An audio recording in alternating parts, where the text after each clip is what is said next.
Salut à tous et à toutes, donc j'ai déjà tourné cette vidéo plusieurs fois mais pour quelques problèmes je suis obligé de la retourner, donc c'est le deck profile de mon deck héros de la destinée, mon deck de cœur.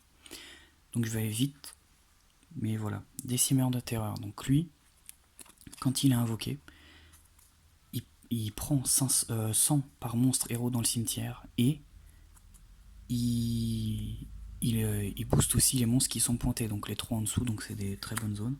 Croiseur de la croix qui est essentiel dans un deck héros de la destinée qui, quand il est invoqué, par lien, il permet de spé un héros de la destinée du cimetière. Donc c'est parfait pour faire direct une lien 3 avec 2 monstres. Conducteur numérique qui est le moins utilisé. Alors, quand un monstre héros est invoqué spécialement dans les zones qui pointent, donc en dessous généralement, ou au-dessus s'il était invoqué avant, il permet de tuto un...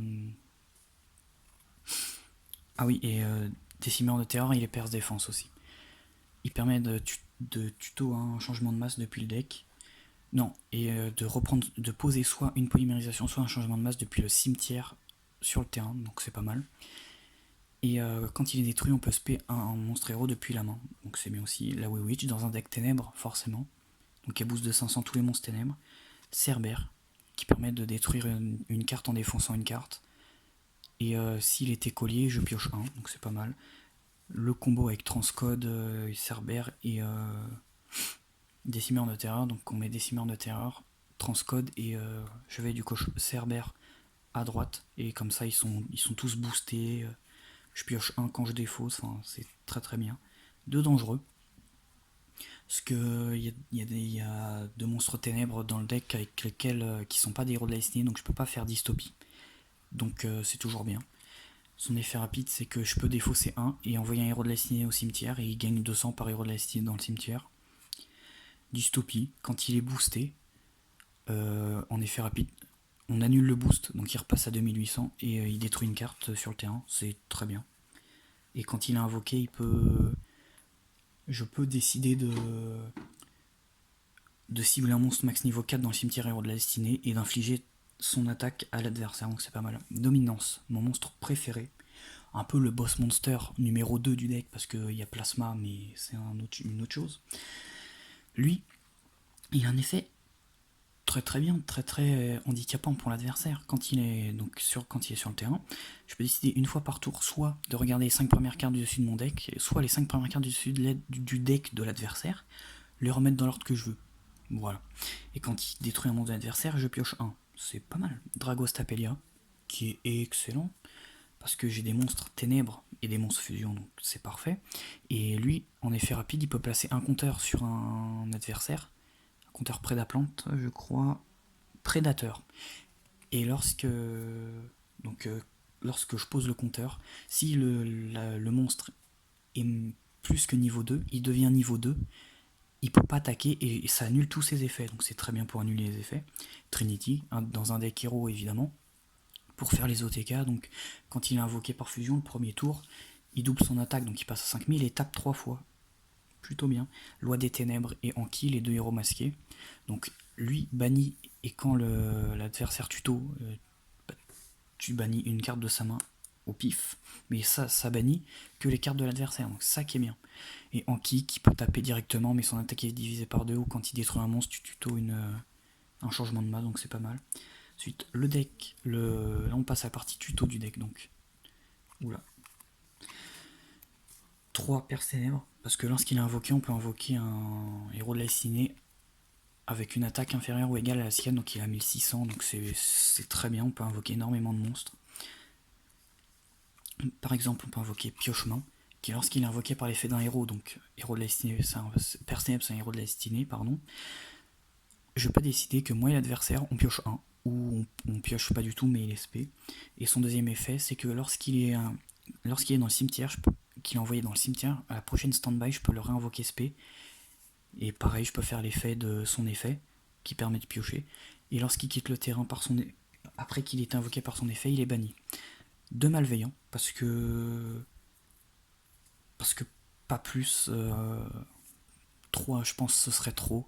2, c'est parfait, ça permet de pas l'avoir en main, et quand on l'a en main, on a aussi plus de chances d'avoir des cartes qui permettent de l'envoyer au cimetière, donc c'est pas mal. Évidemment pour se spé lui-même en le bannissant. Du rêve, Lui, c'est une protect un petit peu. Quand il est envoyé au cimetière, quand il est au cimetière, pardon, et qu'une attaque est déclarée, je peux le spé je peux le spé, donc en défense c'est le mieux parce qu'il a 0-0. Et quand c'est un monstre à moi qui est attaqué, il protège de la destruction et je prends pas de dégâts, donc c'est très bien. Et lorsqu'il est invoqué par cet effet, pareil, il est banni. 3 des cubes, parce que c'est un deck héros de la destinée, donc c'est parfait. Parce que quand un est invoqué, il est considéré comme un héros de la destinée. Déjà, c'est bien pour faire les fusions, etc. Et ça, c'est un effet qui s'active quand il est invoqué juste normalement. Donc, voilà. Et sinon, quand il est détruit, on peut envoyer au cimetière un héros de la destinée, donc malveillant, etc. Et on peut aussi envoyer max 2 cartes de la main au cimetière. Et on peut invoquer spécialement 2 autres décubes depuis le deck, la main ou le cimetière. Donc on peut même envoyer 2 autres décubes, donc c'est pas mal. Ensuite, Vion pour tuto la poli, tout simplement. Extrêmement utile, donc quand il est invoqué, uniquement quand il est invoqué, on peut envoyer un héros au cimetière. Et en bannissant un héros du cimetière, on peut aller chercher une polymérisation. Donc c'est une fois par tour le deuxième effet pour aller chercher la polymérisation. Et il y a son contraire, donc je l'avais mis là dans le mauvais ordre, Blazeman. Donc lui, quand il est invoqué, lui il va chercher la polymérisation. Et une fois par tour, lui il peut envoyer Brume de l'ombre, enfin un héros élémentaire cette fois au cimetière. Donc on envoie Brume de l'ombre que je vous expliquerai après, mais ce monstre là, il est limité à un effet par tour et une seule fois par tour. Alors que Vion c'est seulement. Oui, enfin c'est pareil, mais en jeu ça se. Ça se. Mince. Ça se joue pas pareil, on va dire. Parce que lui c'est une seule fois par tour, un effet par tour et une seule fois le tour. Donc si on a 2 Vions, on peut faire 2 effets. Alors que Blazeman on peut pas. Brume de l'ombre, quand elle est envoyée au cimetière, on peut aller chercher un héros de la destinée depuis le deck à la main. C'est très très bien. Et quand elle est invoquée spécialement depuis le cimetière, sauf le tour comme Blazeman, son effet c'est un effet par tour et une seule fois le tour. Donc quand elle est spé, cette carte là, on peut aller chercher un changement de masse depuis le deck. Donc c'est très bien. Ensuite la pioche. Commandant au disque. Bon, c'est une fois par duel, mais c'est quand même très fort quand il est invoqué spécialement du cimetière, sauf le tour où il a été envoyé, parce qu'il ne peut pas être invoqué spécialement le tour où il a été envoyé au cimetière. On pioche 2, mais une seule fois par duel, donc c'est très fort aussi. Son cousin, Céleste, donc lui, quand il est au cimetière et qu'on n'a aucune carte dans la main, on peut le bannir avec un autre héros de la destinée et on pioche 2 également. C'est très bien. Décideur, donc lui, x1 parce que pas besoin de plus. Il est très utile, il permet de recycler les héros de la destinée. Donc quand il est invoqué normalement, je peux décider d'aller rechercher à la fin du tour un héros de la destinée. Donc j'active l'effet, je vais pas le chercher. Et quand lui il envoie, par exemple s'il est envoyé au cimetière le même tour, je peux aller le reprendre. Et s'il est au cimetière et que je vais recevoir des dégâts d'effet, je peux activer son effet, je le reprends en main et j'annule les effets. Donc c'est très bien. Par contre je peux utiliser qu'un de ces 2 effets par tour. Dinatag, donc lui c'est un petit peu pareil. Quand on reçoit des dégâts, je peux l'envoyer au cimetière et j'annule les dégâts et les 2 joueurs prennent 1000, donc c'est pas mal. Et quand il est au cimetière, je peux le bannir et rajouter 1000 points d'attaque à un héros de la destinée. Le boss monster numéro 1, Plasma. Donc c'est un mélange entre Steel Drain et le renoncer. Donc quand il est sur le terrain, donc il y a besoin de 3 sacrifices, mais bon, ça c'est avec mince. Son nom. Ah oui, Epers Ténèbres, c'est une seule fois par tour l'aspect, j'avais oublié de le dire au début. Avec des cubes, c'est extrêmement facile puisque c'est une invocation spéciale, plasma. Donc, il annule tous les effets de monstres sur le terrain, mais seulement les effets non activés. Par exemple, l'effet de Vion, le premier, il ne s'active pas, par contre le deuxième, enfin, uniquement chez l'adversaire. Mais s'il a un Vion, le premier effet d'aller envoyer un héros au cimetière ne s'active pas, par contre le deuxième, il peut le faire. Et je peux voler un monstre à l'adversaire, me l'équiper, et je gagne la moitié de son attaque, donc c'est très très bien aussi. Ensuite, parce qu'il n'y a pas besoin de plus de Veiler pour annuler les effets de monstre pendant sa main phase, parce que sinon, après si j'en mets 3, ça va être un peu bricky, parce que je peux pas annuler les effets quand je veux, donc voilà. 3 polymérisations, parce que c'est un deck fusion et que j'ai que 2 cartes pour la tuto, donc c'est pas mal. Ensuite, 2 changements de masque, pour invoquer Brume de l'ombre et Anki. Et en plus, ils sont tutorisables par 2 cartes. Par une carte, pardon. Pioche de la destinée pour pour piocher tout simplement d'un deck Héros de la Destinée essentiel. Ensuite, un pot d'avarice pour recycler et piocher également. Un renfort de l'armée pour tuto, ça c'est vraiment essentiel dans le deck. Un twin et 2 cyclones cosmiques parce que un twin j'en avais que un, sinon j'en aurais mis 2, et cyclone cosmique parce qu'il bannir c'est quand même bien. C'est même mieux que détruire des fois. Un Monster Reborn, classique. Un Infinite, donc ça c'est très bien, quand vous avez aucune carte sur le terrain, vous pouvez l'activer directement et ça annule les effets d'un monstre. Et quand elle est posée et que vous l'activez, vous pouvez vous annuler tous les effets dans la colonne. Donc vous et votre adversaire. Ensuite, 3 assauts solennels, parce que c'est toujours bien d'annuler les effets de monstres et de les détruire, et ça peut même annuler les effets de monstres bannis ou dans le cimetière, ou dans la main. Donc les entraps, tout ça, voilà. Donc c'est très bien. Force de miroir pour la surprise, et Jarre d'avarice pour recycler les magies et pièges, alors que pause c'est plutôt pour recycler les monstres. Voilà. Donc maintenant je vais passer au side deck. Bon, c'est un side deck un petit peu expérimental, aléatoire. Je n'ai que 14 cartes dedans parce que j'ai une carte qui ne me sert pas, donc je l'ai enlevée. Et sinon, c'est des cartes situationnelles que je n'ai pas forcément plusieurs exemplaires, mais ça peut toujours être utile. Donc, Faucheuse fantôme qui permet de bannir un monstre de l'extra deck adverse. Donc, par exemple, contre un deck héros, on va tout de suite aller bannir soit le Dragostapelia, soit le